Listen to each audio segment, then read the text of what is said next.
Halo anak-anak, jumpa lagi bersama Ibu. Hari ini kita belajar pendidikan agama Katolik dan budi pekerti tentang Yesus tertinggal di Bait Allah.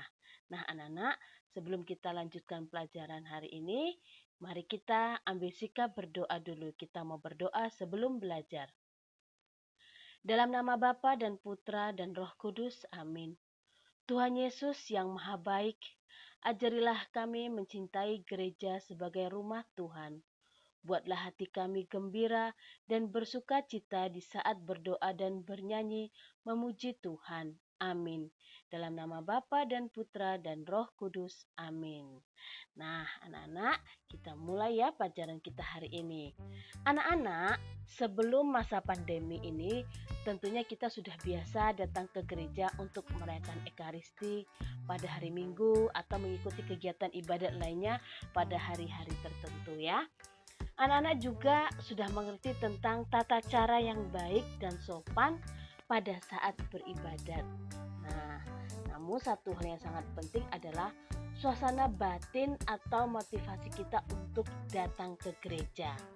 Datang ke gereja bukan karena terpaksa ya, atau karena ingin bermain bersama teman-teman, tetapi karena anak-anak merasa rindu untuk datang ke gereja.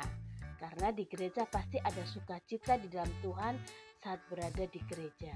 Nah, dalam Injil Lukas bab 2 ayat 41 sampai 52 dikisahkan tentang peristiwa Yesus tertinggal di Bait Allah. Waktu itu Yesus berumur 12 tahun. Nah, anak-anak kita dengarkan dulu cerita tentang Yesus tertinggal di Bait Allah ya. Begini ceritanya. Tiap-tiap tahun, orang tua Yesus itu pergi ke Yerusalem untuk merayakan Hari Raya Paskah. Dan ketika Yesus berumur 12 tahun, pergilah Yesus bersama orang tuanya ke Yerusalem untuk merayakan Paskah. Sehabis perayaan itu mereka pulang. Tetapi Yesus tidak pulang. Dia tinggal di Yerusalem dan ayah ibunya tidak tahu. Ya, jadi dia tinggal di Yerusalem. Mereka mengira atau mereka menyangka bahwa Yesus itu ikut dalam rombongan mau pulang. Sesudah berjalan sepanjang hari, barulah mereka sadar. Mereka mencari Yesus. Yesus di antara sanak saudara dan kenalan-kenalan mereka. Tetapi mereka tidak menemukan Yesus. Jadi mereka kembali ke Yerusalem lagi untuk mencari dia. Setelah 3 hari mencari, mereka mendapati Yesus di dalam Bait Allah. Dia sedang duduk mendengarkan para guru agama dan mengajukan pertanyaan-pertanyaan. Semua orang yang mendengar Yesus heran karena jawaban-jawaban Yesus itu cerdas. Orang tua Yesus pun heran melihat dia. Lalu ibunya berkata kepadanya, "Nak, mengapa kau lakukan ini kepada kami? Ayahmu dan ibumu cemas mencari engkau." Tetapi Yesus menjawab, "Mengapa ayah dan ibu mencari aku? Apakah ayah dan ibu tidak tahu bahwa aku harus ada di dalam rumah Bapakku?" Tetapi mereka tidak mengerti jawaban Yesus. Kemudian Yesus pulang bersama orang tuanya ke Nazaret. Semua hal itu disimpan oleh ibunya di dalam hatinya. Yesus makin bertambah besar dan bertambah bijaksana serta dikasihi oleh Allah dan disukai oleh manusia.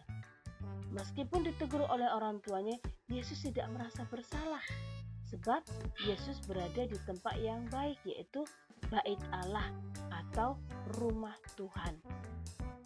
Yesus senang berada di Bait Allah karena Yesus adalah anak Allah.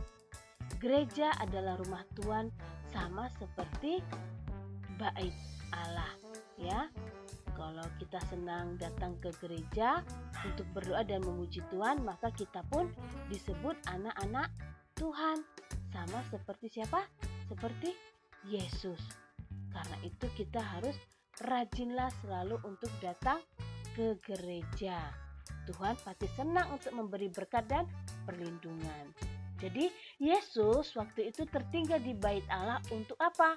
Untuk untuk berdoa dan membaca firman Allah.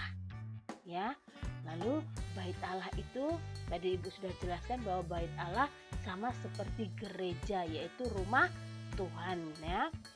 Lalu anak-anak perlu ingat kembali, kita berada dalam gereja bukan untuk bermain, tetapi untuk berdoa dan bernyanyi memuji Tuhan ya.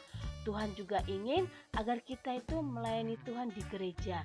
Jadi ada contoh melayani Tuhan di gereja, misalnya anak-anak bisa ikut paduan suara, ikut untuk menjadi putra dan putri altar jika nanti sudah waktunya ya. Nah, jadi anak-anak perlu tahu itu semua ya. Sampai di sini pelajaran kita hari ini. Sekarang kita tutup dengan doa. Dalam nama Bapa dan Putra dan Roh Kudus, amin. Tuhan yang Maha Baik, berilah kami semangat dan kegembiraan untuk datang ke gereja bersama keluarga, untuk berdoa dan bernyanyi memuliakan-Mu. Amin. Dalam nama Bapa dan Putra dan Roh Kudus. Amin. Nah, anak-anak, cukup sekian pembelajaran kita hari ini. Terima kasih. Sampai jumpa di pembelajaran berikutnya. Anak-anak harus selalu menjaga kesehatannya. Jangan lupa selalu mencuci tangan dengan air yang mengalir. Sampai jumpa. Tuhan memberkati kita semua. Amin.